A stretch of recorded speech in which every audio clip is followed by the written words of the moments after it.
कन्यादान क्यों किया जाता है, क्या है इसका पौराणिक महत्व? कन्यादान सनातन धर्म का एक महादान, त्याग और शुभ आशीर्वाद की पवित्र परंपरा। मानव जीवन में विवाह केवल एक सामाजिक अनुबंध नहीं, बल्कि आत्माओं का दिव्य मिलन है। हिंदू संस्कृति में विवाह संस्कार को 16 प्रमुख संस्कारों में सर्वोच्च स्थान प्राप्त है और इसमें कन्यादान को सबसे महत्वपूर्ण और पुण्यदायी कर्म माना गया है। ये केवल एक पिता द्वारा अपनी पुत्री को वर के हाथ में सौंपने की रस्म नहीं, बल्कि यह जीवन के गहन आध्यात्मिक और दार्शनिक सिद्धांतों का प्रतीक भी है। कन्यादान का उल्लेख हमारे वेदों, पुराणों और शास्त्रों में अनेक स्थानों पर मिलता है। राजा जनक का सीता का कन्यादान हो, हिमालय का पार्वती का शिव को समर्पण हो, या स्वयं भगवान ब्रह्मा द्वारा सरस्वती का दान, हर कथा कन्यादान की महत्ता को दर्शाती है। इसे सनातन धर्म का महादान कहा गया है क्योंकि यह केवल धन या वस्त्र का दान नहीं, बल्कि माता पिता का अपनी संतान के प्रति परम त्याग और आशीर्वाद का सर्वोच्च रूप है। आज हम इसी विषय पर विस्तार से चर्चा करेंगे, कन्यादान का धार्मिक, पौराणिक और आध्यात्मिक महत्व, जिससे न केवल हमारी संस्कृति की गहराई को समझा जा सके, बल्कि इसके पीछे छिपे भावनात्मक और दार्शनिक रहस्यों से भी परिचित हुआ जा सके। सनातन धर्म में विवाह केवल एक सांसारिक बंधन नहीं, बल्कि आत्माओं का मिलन और परम ध्येय की प्राप्ति का एक पवित्र मार्ग है। विवाह में संपन्न होने वाली प्रत्येक रस्म किसी न किसी आध्यात्मिक एवं धार्मिक उद्देश्य से जुड़ी होती है। इन्हीं रस्मों में से एक अति महत्वपूर्ण रस्म है कन्यादान। इससे महादान की संज्ञा दी गई है क्योंकि यह केवल एक कन्या के हाथ सौंपने की प्रक्रिया नहीं, बल्कि एक गूढ़ दार्शनिक एवं आध्यात्मिक अवधारणा का प्रतीक भी है। इस लेख में हम कन्यादान की पौराणिक कथा, धार्मिक संदर्भ, इसके पीछे छिपे आध्यात्मिक रहस्य और रोचक प्रसंगों का विस्तृत वर्णन करेंगे। कन्यादान का अर्थ और महत्व। संस्कृत में दान शब्द का अर्थ होता है त्याग, समर्पण और अर्पण। कन्यादान का तात्पर्य हुआ कन्या को वर को सौंपना और यह विश्वास करना कि वर कन्या की रक्षा करेगा, उसे जीवन भर सम्मान देगा और उसके साथ धर्मपूर्वक जीवन व्यतीत करेगा। कन्यादान केवल सांसारिक प्रक्रिया नहीं, बल्कि यह एक पिता द्वारा अपने हृदय के एक अंश को वर को सौंपने की अत्यंत भावनात्मक प्रक्रिया भी है। वेदों में कहा गया है कि कन्या माता पिता के लिए केवल संतान नहीं होती, बल्कि ईश्वर का रूप होती है, जिसे माता पिता अपनी श्रेष्ठतम संपत्ति के रूप में वर को समर्पित करते हैं। कन्यादान को महादान क्यों कहा गया है? सनातन धर्म में कई प्रकार के दान वर्णित हैं, जैसे अन्नदान, वस्त्रदान, विद्यादान, गोदान आदि। लेकिन इनमें कन्यादान को सर्वोच्च स्थान प्राप्त है। इसका मुख्य कारण यह है कि अन्य सभी दानों में सांसारिक वस्तुएं दान की जाती हैं, किंतु कन्यादान में माता पिता अपने प्राणों से भी प्रिय पुत्री को किसी अन्य व्यक्ति के हाथों में सौंपते हैं। पौराणिक कथाओं में कन्यादान का महत्व। 1. राजा जनक द्वारा सीता का कन्यादान। वाल्मीकि रामायण में उल्लेख है कि जब भगवान श्रीराम ने शिवधनुष भंग किया, तब महाराज जनक अत्यंत प्रसन्न हुए। उन्होंने श्रीराम को सीता के लिए योग्य वर मानते हुए उनकी माता कैकेयी, कौशल्या एवं सुमित्रा को साक्षी मानकर कन्यादान किया। कन्यादान के समय जनक ने कहा, ई सीता मम सुता सहधर्मचारिणी, तब दत्ता मया वीर पति ग्रहण कुरु। अर्थात यह मेरी पुत्री सीता तुम्हारी सहधर्मिणी होगी, मैं इससे तुम्हें समर्पित करता हूँ, तुम इसे ग्रहण करो।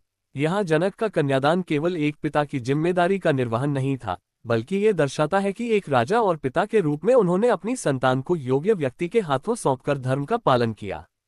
2. भगवान शिव और माता पार्वती का विवाह। एक अन्य महत्वपूर्ण कथा माता पार्वती और भगवान शिव के विवाह से जुड़ी है। जब पार्वती ने कठोर तपस्या करके भगवान शिव को पति रूप में प्राप्त किया, तब उनके पिता हिमालय अत्यंत हर्षित हुए। उन्होंने भगवान शिव को वर रूप में स्वीकार किया और कन्यादान की रस्म पूरी की। कन्यादान के समय हिमालय ने कहा, हे देवाधिदेव महादेव, मैं अपनी पुत्री पार्वती को आपको समर्पित करता हूँ, कृपया इसे स्वीकार करें और इसे अपने धर्म में सहभागी बनाएं। ये प्रसंग दर्शाता है कि कन्यादान केवल सांसारिक विवाह की रस्म नहीं, बल्कि आत्माओं के मिलन का एक आध्यात्मिक बंधन है। 3. दक्ष प्रजापति और सती। एक और रोचक कथा दक्ष प्रजापति और सती से संबंधित है। दक्ष ने अपनी पुत्री सती का विवाह भगवान शिव से किया था, लेकिन कन्यादान करने के बाद भी उन्होंने भगवान शिव का उचित सम्मान नहीं किया। इसका परिणाम ये हुआ कि सती ने स्वयं को योगाग्नि में भस्म कर दिया। ये प्रसंग इस बात का प्रतीक है कि कन्यादान केवल एक धार्मिक कर्म नहीं, बल्कि इसे पूर्ण श्रद्धा, आदर और निष्ठा के साथ करना चाहिए। कन्यादान की आध्यात्मिकता। सनातन धर्म में यह माना जाता है कि कन्यादान करने से माता पिता को पुण्य की प्राप्ति होती है। धर्मशास्त्रों में वर्णित है कि कन्यादान करने से मोक्ष के द्वार खुलते हैं। मनुस्मृति में कहा गया है, यह कन्यादान कुरुते स धर्मार्थ सदा सुखी। अर्थात जो व्यक्ति कन्यादान करता है वह धर्म और मोक्ष की प्राप्ति करता है। कन्यादान के समय की जाने वाली धार्मिक क्रियाएं। कन्यादान की प्रक्रिया के दौरान कुछ विशेष मंत्रों का उच्चारण किया जाता है, जैसे 1. वरुण मंत्र। वरुण देवता को साक्षी मानकर कन्या को वर को सौंपने का संकल्प लिया जाता है। 2. अग्नि साक्षी मंत्र। विवाह को अग्नि के समक्ष संपन्न किया जाता है ताकि यह पवित्र और अटूट रहे। 3. सप्तपदी मंत्र। इसमें वर वधू 7 वचन लेते हैं जिससे उनका जीवन सुखमय हो। कन्यादान के लाभ और धार्मिक मान्यताएं। 1. पूर्वजों को मुक्ति मिलती है। यह माना जाता है कि कन्यादान करने से माता पिता के पूर्वजों को मोक्ष की प्राप्ति होती है। 2. सौभाग्य की प्राप्ति। कन्यादान करने से घर में सुख समृद्धि बनी रहती है। 3. धर्म की रक्षा। विवाह केवल सांसारिक संबंध नहीं बल्कि धर्म की रक्षा का भी माध्यम है।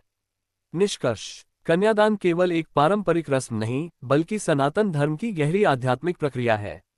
ये त्याग, समर्पण, प्रेम और विश्वास का प्रतीक है। जब माता पिता अपनी पुत्री का कन्यादान करते हैं तो वे ये सुनिश्चित करते हैं कि उनकी संतान एक नए जीवन में प्रवेश कर रही है जहां वह अपनी नई जिम्मेदारियों का निर्वहन करेगी। इसलिए कन्यादान को महादान कहा गया है क्योंकि इसमें केवल वस्तु नहीं बल्कि भावनाएं, आशीर्वाद और धर्म का सर्वोच्च आदान प्रदान होता है। कन्यादान एक पवित्र धार्मिक कर्म है जो न केवल एक सांस्कृतिक रस्म है बल्कि यह एक गहरे आध्यात्मिक महत्व को भी दर्शाता है। ये कर्म माता पिता के द्वारा अपनी संतान को एक नए जीवन की ओर अग्रसर करने का प्रतीक है। पौराणिक कथाओं और धर्मशास्त्रों में कन्यादान को महादान माना गया है क्योंकि यह आत्मा के मिलन का एक दिव्य मार्ग है जो दान करने वाले को पुण्य, सौभाग्य और मोक्ष की प्राप्ति दिलाता है। जब कन्यादान किया जाता है तो ये केवल एक शादी की प्रक्रिया नहीं होती बल्कि यह उस रिश्ते की शुरुआत होती है जिसमें दो परिवारों का एक नया संबंध बनता है और दोनों परिवार एक दूसरे की खुशियों और जिम्मेदारियों में भागीदार होते हैं। इस रस्म के दौरान जो भावनात्मक, आध्यात्मिक और सांस्कृतिक संबंध बनते हैं वे जीवन भर का आधार बन जाते हैं। अब आपसे निवेदन है कि इस वीडियो को ध्यान से देखें ताकि आप भी इस गहरे धार्मिक और सांस्कृतिक परंपरा को समझ सकें और उसे अपने जीवन में लागू कर सकें। मुझे उम्मीद है कि यह जानकारी आपके लिए प्रेरणादायक होगी। कृपया वीडियो को लाइक और शेयर करें और अगर आपने अभी तक चैनल को सब्सक्राइब नहीं किया है तो जल्दी से सब्सक्राइब कर लें ताकि आप ऐसे और भी रोचक और प्रेरणादायक कंटेंट से जुड़े रहें। धन्यवाद।